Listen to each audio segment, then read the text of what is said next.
সুবহানাল্লাহ, আলহামদুলিল্লাহ, লা ইলাহা ইল্লাল্লাহ, আল্লাহু আকবার। পড়েন সুবহানাল্লাহ, আলহামদুলিল্লাহ, লা ইলাহা ইল্লাল্লাহ, আল্লাহু আকবার। এই চারটা জিকির হচ্ছে শ্রেষ্ঠ জিকির।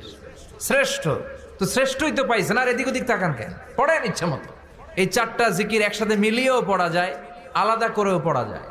আবার বিষ্ণুই বললেন, মিজানের পাল্লা ভারী করতে চাও, ফাআম্মা মান সাকুলাত মাওয়াজিনুহু ফাহুয়া ফি আইশাতির রাদিয়া। মিজানের পাল্লা যারা ভারী করতে চাও তারা দুইটা জিকির করবা, সুবহানাল্লাহি ওয়া বিহামদিহি, সুবহানাল্লাহিল আযীম। এই দুইটা শব্দ কালিমাতান হাবিবাতান ইলার রহমান, আল্লাহর কাছে খুব প্রিয়। সাকিলাতানি ফিল লিসান, এই জিহ্বার মধ্যে এই শব্দ দুইটা উচ্চারণে খুব সহজ, খুব পাতলা। সাকিলাতানি ফিল মিজান, কিন্তু এই শব্দ দুইটা মিজানের পাল্লায় রেখে দিলে অনেক ওজন হয়ে যাবে। সুবহানাল্লাহি বিহামদিহি, সুবহানাল্লাহিল আযীম। পড়তে রাজি আছেন তো? প্রত্যেক ফরজ সালাতের পর আয়াতুল কুরসি পড়বেন। কি পড়বেন? মুখস্থ আছে না?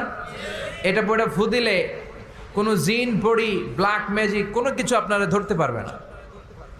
বিষ্ণু বলেন, মান কারা আয়াতুল কুরসি দুবুরা কুল্লি সালাতিন মাকতুবা লাম ইয়ামনাহু মিন দুখুলিল জান্নাতি ইল্লাল মাউত।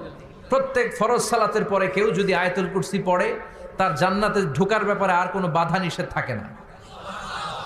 একটা জিনিস ছাড়া, সুবহানাল্লাহ, আরেকটু পরে বল, একটা জিনিস ছাড়া, ইল্লাল মাউত, সেটা হচ্ছে মৃত্যু। লোকটা মরে না তাই জান্নাতে যায় না, মরলেই জান্নাতি। এবার সুবহানাল্লাহ। তাহলে প্রত্যেক ফরজ সালাতের পরে আয়াতুল কুরসি দরকার আছে না নাই?